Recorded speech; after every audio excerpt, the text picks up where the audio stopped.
说真的，我一点都不想做冬眠视频啊，每年做这种视频播放量都惨不忍睹，太卷了有没有？但是粉丝希望我做啊，那就只能做咯，不然怎么办呢？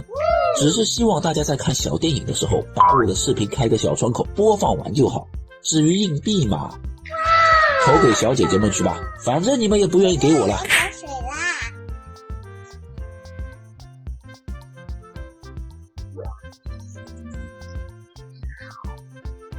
什么时候开始冬眠呢？每个地区归类的冬眠时间都不同，一般环境温度低于20度，乌龟就可以停止排空肠胃了，我们称之为清肠。记住啊，是环境温度，不是天气预报。如果不清肠，冬眠过程中食物残余可能会在龟类体内产生病变，当环境温度低于15度，就可以正式进入冬眠了。冬眠前如何清肠？一般清肠分2种方式，一种是自然清肠，当温度低于20度时，乌龟的食欲下降，就可以停止喂食了，停食2到3周就可以完成清肠。另一种是人工清肠，用常温水浸泡乌龟，促进排泄，等排泄完成后就达到清肠的目的了。这种方式一般用于半水龟居多，这里需要注意不建议用温水浸泡，容易感冒。另外，人工清肠只有在来不及自然清肠的情况下采用。水龟怎么冬眠呢？水龟的冬眠方式比较多这里简单介绍3种方式吧。第一种叫潜水冬眠法，把要冬眠的龟直接放入潜水过背的容器内，盖上盖子，留点透气孔，把容器放到安静阴暗的地方，让乌龟冬眠。这样的方式操作简单又便于观察，还不用担心缺水。第二种叫湿毛巾冬眠法，用湿毛巾把龟裹住之后定期保持毛巾的湿度，一样放在阴暗处，期间可以更换毛巾，保持清洁。第三种是近年来很流行的保水剂冬眠法，据说这种材料是广泛用于婴儿纸尿布的高吸血性树脂，无毒无害，锁水性好，还透气。不过这种方式小豹不太会用听龟友们说还不错吧。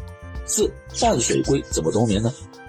半水龟的冬眠方式首选椰土加智利水苔，网上买一块椰砖，到家后开水泡开，用手捏来湿而不散就可以了，把泡开的椰土铺到容器里，一般铺15到20公分厚度，然后用开水给智利水苔消毒，将挤干的水苔平铺到椰土上，一般覆盖3到4公分就行。之后把龟放进去冬眠，它们会自己钻入椰土里睡觉。这种方式也适用于水龟。冬眠中需要注意什么？乌龟进入冬眠后首先要注意保湿，需要定期给冬眠环境喷水。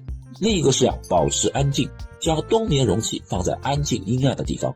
还要注意温度一般10到15度乌龟可以进入浅度冬眠，0到10度进入深度冬眠，低于0度变成棒冰。冬眠过程中突然醒了怎么办？如果乌龟在冬眠过程中苏醒了，一般分2种情况，一个是因为温度变化或者光照、声音等刺激而被短时间唤醒的，只需要把环境恢复到正常，可以继续冬眠。另一个就是乌龟状态有问题，感到不适而苏醒，这个时候就不建议让它继续冬眠，需要慢慢加温接受治疗。另外，如果乌龟醒来，可以适当补水，但是不要喂食。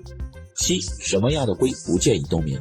有些龟是不建议冬眠的，比如生活在热带地区的龟类，它们都不耐寒，如侧颈龟类，像原澳、西非侧颈、沼泽侧颈、黄头侧颈、长颈龟、马塔等。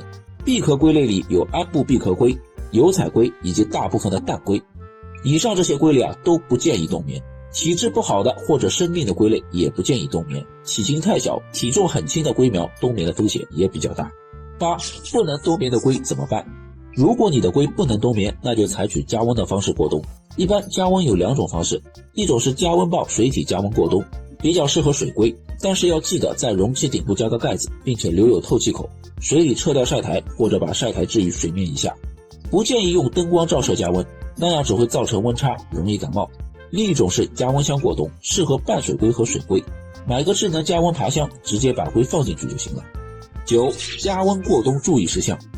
对新手而言加温过冬也有风险，一个是操作不当容易产生温差，比如换水时把龟给弄感冒了，加温棒质量差导致漏电失灵，煮了一锅龟汤啥的。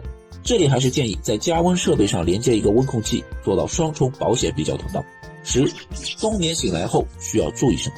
来年春天当环境温度上升到15度以上后，龟类就会从冬眠中醒来。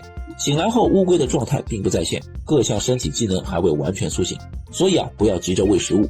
应该先将它们放在干净的水里游动个1-2天，吸收水分，可以在水中加电解多维和黄芪多糖，增加身体机能。几天后，等它们完全苏醒后才能喂食。一开始不要喂多循序渐进地增大喂食量即可。当它们喂食后排泄出了健康的粪便后，恭喜你，你的爱龟已经顺利度过了冬眠，开启了新的旅程。我是小豹，我们下期再见啦。